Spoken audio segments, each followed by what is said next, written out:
At kasama na nga po natin ang ating kaserbisyo of the day at talaga naman nagbigay ng karangalan sa ating bayan, ang Jiu-Jitsu National Team Gold Medalist, Dean Rojas. Magandang umaga sa iyo, Dean. Good morning, guys. Thank you for having me on your show. Dean, congrats, no? Once again, gold medal para sa Brazilian Jiu-Jitsu. Actually, Dean, kayo nga yung isa sa mga nauna yung Jiu-Jitsu na nakakuha ng gold medal. Kwento mo naman sa amin kung paano yung naging journey mo, at least dito sa 2025 SEA Games. Well, it wasn't an easy one for me kasi leading up to SEA Games, I had a lot of issues in terms of injuries and even my professional and personal life. So it was a sweet victory for me kasi syempre para makamit natin yung gold, marami tayong kailangang sakripisyo, including oras sa pamilya, oras sa mga ibang bagay. And for me, in 2025 SEA Games, it was icing on the cake for me for this year. Thailand din kasi, di ba, magaling sa at least sa larangan ng mixed martial arts as a whole. Kamusta yung naging competition doon? Naging ano ba? Parang tingin mo, nag-improve din siya over the course of the years? Actually, dahil sa pagkasikat ng MMA tsaka ng Muay Thai at Jiu-Jitsu nga sa region natin, dahil sa ONE FC, maraming events, yung level ng region sa Southeast Asia, laki ng tinaas, especially from 2019, doon sa last SEA Games ko. So, in a matter of 6 years, daming pumasok na black belt na bago, maraming magagaling na coach na lumipad from other parts of the world sa Southeast Asia at nagkaroon sila ng mga gym doon. So, yung level tumaas talaga. Baka naman pwede mong i-flex yung gold medal. Ayan, flex naman natin. Ayan. Mabigat ba? Ayan, no? Dean, mabigat. Wow, wow. mabigat, naman, oh. pwede kaya? Wow, pwede bang pahawak? Pahawak naman. Thank you, Dean. Salamat. Wow, ang bigat. Ang bigat. Ang galing na. So, gintong-ginto. pang ilang gold mo na to? Pang ilan na to, Dean, for you? Sa SEA Games, pangalawa. Pangalawa. Isa noong 2019. 2019 yung Yes. first, yeah. All right. Wow. And hindi lang naman ikaw pala. Yung ating babaeng pambato sa Jiu-Jitsu na si Kim Custodio ay nakakuha rin ng gold. Yes, dalawa Yes. kami na naka-gold for Jiu-Jitsu. Wow, ang bigat nga. At saka iba yung feeling, ano? Parang mainit-init pa, oh. Oo. Yan yung closest Sa natin. bulsa kasi galing. Ha? Yan yung closest natin sa pagiging gold medalist. Mahawakan Oh, at least mahawakan man lang. Para po sa bayan to. Oo. Correct, So, congratulations at maraming salamat sa karangalan na binigay ninyo. Pero sa mga hindi nakakaalam, kasi meron pa rin tayong mga kababayan na ano ba yung jiu-jitsu? 'Di ba? Paki-explain naman kung ano ba itong sport na ito. Jiu-Jitsu ay isang sport na involved niya grappling. So may aspeto siya ng stand-up na parang judo or wrestling na parang pinagsama sila na may sistema na may puntos bawat lahat ng magawa mo. So magsimula kayo sa standing and then may choice ka na i-take down yung opponent mo using judo or wrestling moves. And then pag nasa ground na kayo, may tao na nasa ibabaw, may tao nasa ibaba. So, habang yung arms sa legs nasa harapan pa ng kalaban mo, sabihin no, nasa isang guard position pa kayo. So, pretty much 50-50 pa kayo. Nagiging mas lang siya, mas advantageous pag nakalampas ka na dun sa parang shell ng kalaban, which is yung legs and yung arms. So, Para siyang wrestling na kombinasyon ng martial arts. yes, and meron submission. Yes, puro grappling and submission siya. Yes. Parang bunuan pero walang sapakan lang. Ganun. Correct. Oo. Bawal sumapak, bawal sumuntok. Bawal striking, sumapak. yes. Kasi No yung striking. boxing, di ba? Yes. Medyo, di ba, puro sapakan. Ibang sport na yun kapag pwede kang mag-strike. Oo, So ito oo. dapat pure wrestling, grappling lang talaga Oo, siya. kasi iba yung mga taekwondo, pwede Yes. ka doon. Oo. Pero bago ka mag-jiu-jitsu, ano yung background mo? Prior to Jiu-Jitsu, kasi nag-start lang ako Jiu-Jitsu nung actually 24 years old na ako.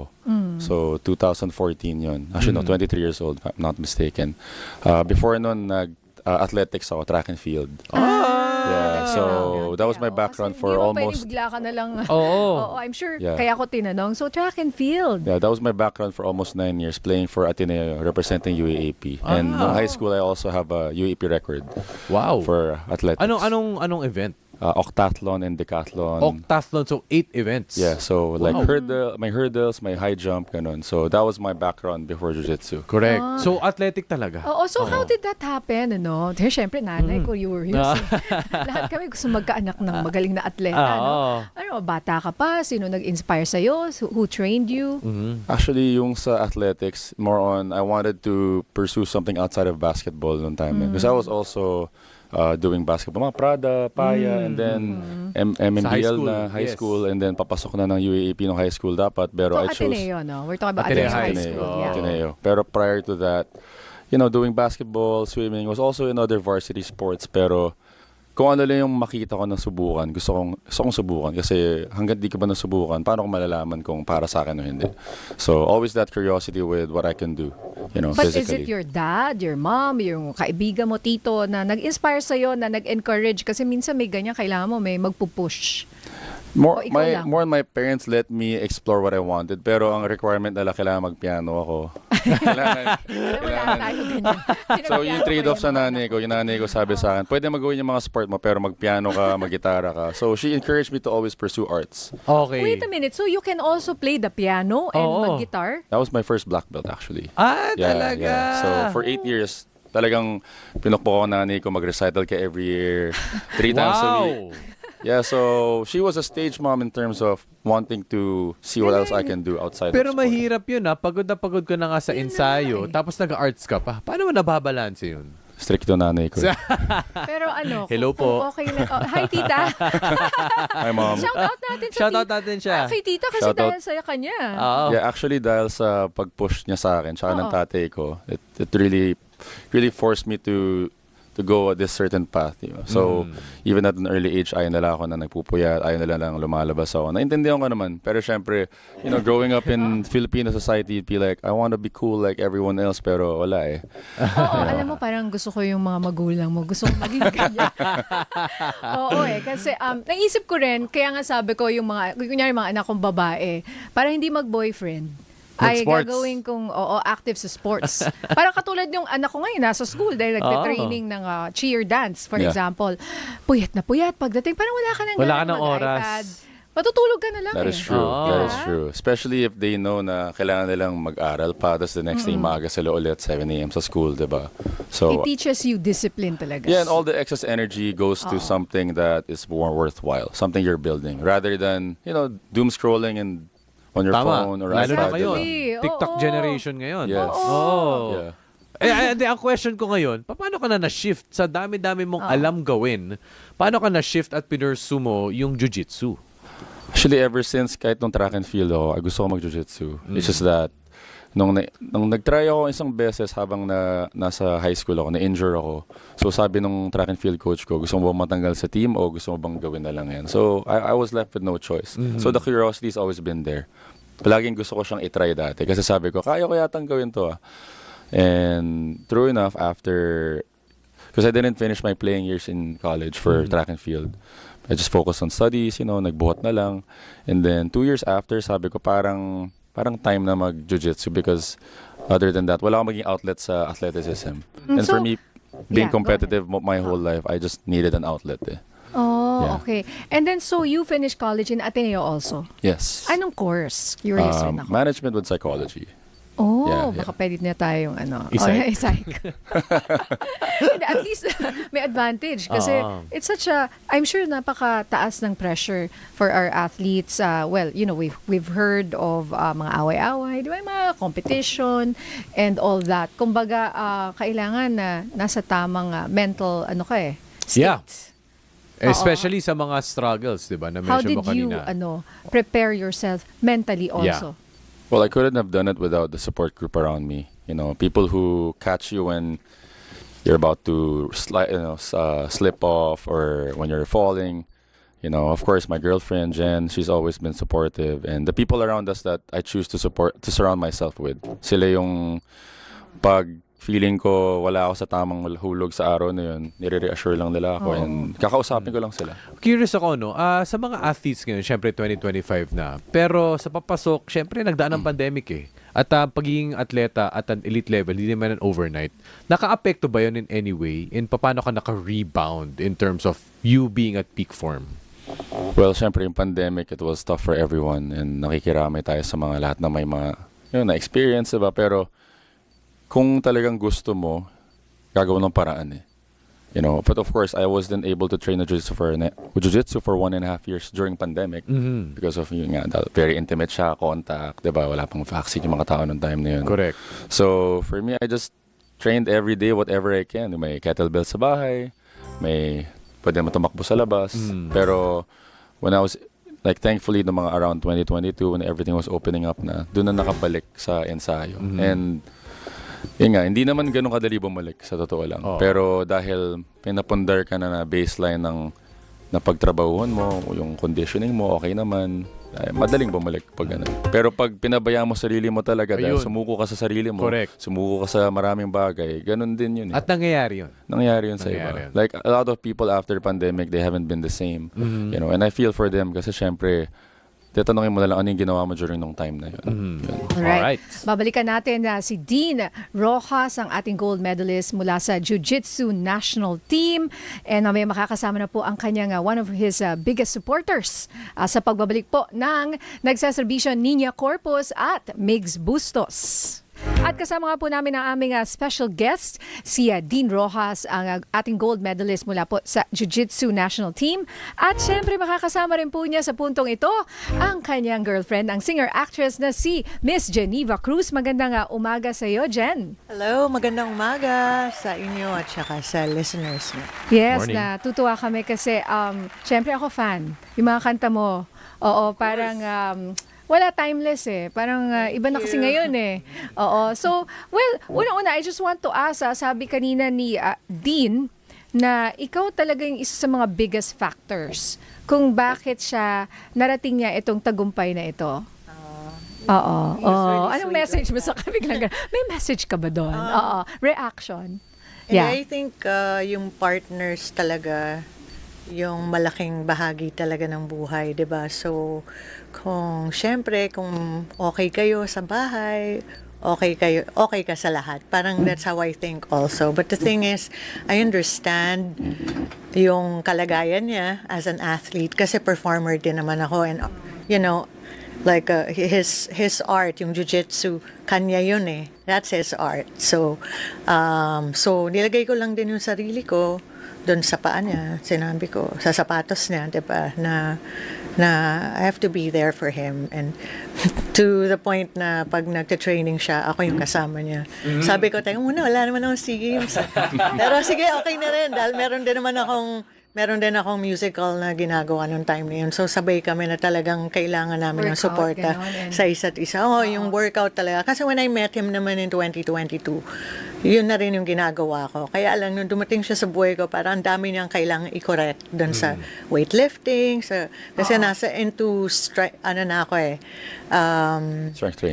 training. So, Ang galing naman. Yeah. Kasi isa yun sa mga, well, ako alam ko that you're very fit, physically fit, and talagang you work out. Oo, so I think it's a great combination. But also, I'd like to point out, nagulat ako na pianista at gitarista. Malamang kumakanta rin tong si Dean, no? Ang galing, no? May nagduet ba musical kayo? inclination din pala si Dean. Yun pa eh. lumalabas niya. Siguro, mas lumalabas yung pagiging artist niya dahil kasama niyang artist. And lumalabas din somehow yung pagiging businesswoman ko dahil ganun din siya eh. Yun talaga forte niya rin.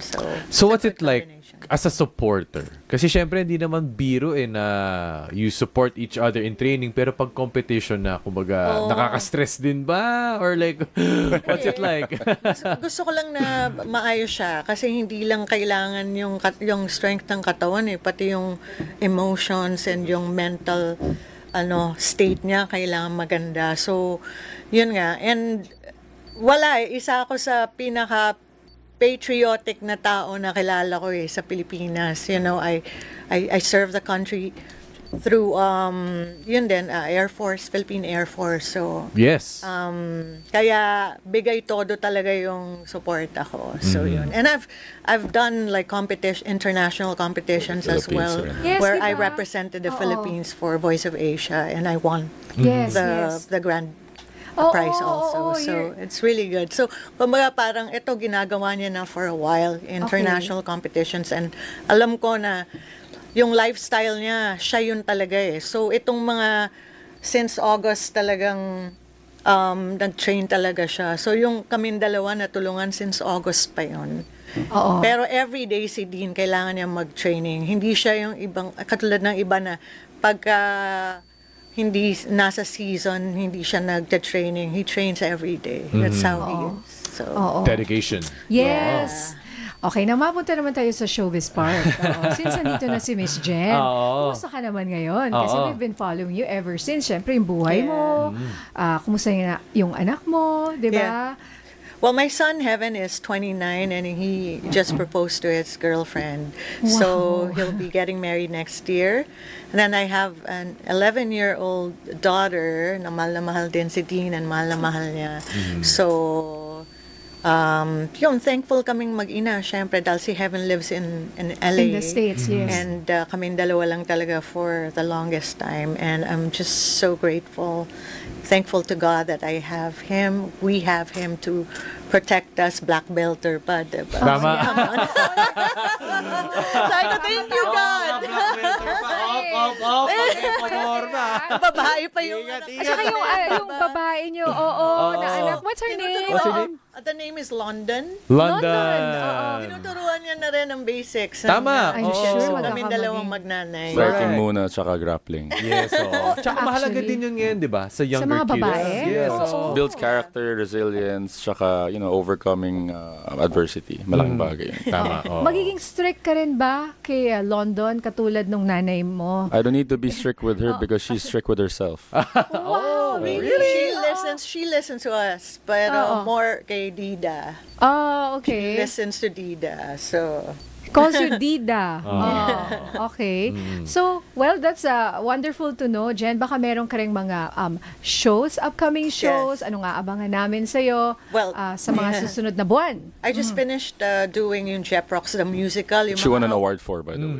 Thank you very Congratulations. much. What's the award, Dean? Best female featured in a musical. Wow. Supporting actress. Anong songs doon sa Jeprox? Alam Curious mo ako. na, yung mga Jeprox. Isa Mga lang, ano? Oh my Jeprox. God. Mga Juan de la Cruz. Juan de la Oo, Cruz, Juan de la yes, Cruz. yes. So, ito mga awitin ni Mike Hanopol. And magkakaroon po kami ng repeat sa April. So, iniisip ko pa kung magagawa ko. Siyempre, ang priority ko talaga is, yun nga, yung pagiging mommy, pagiging partner, and yun.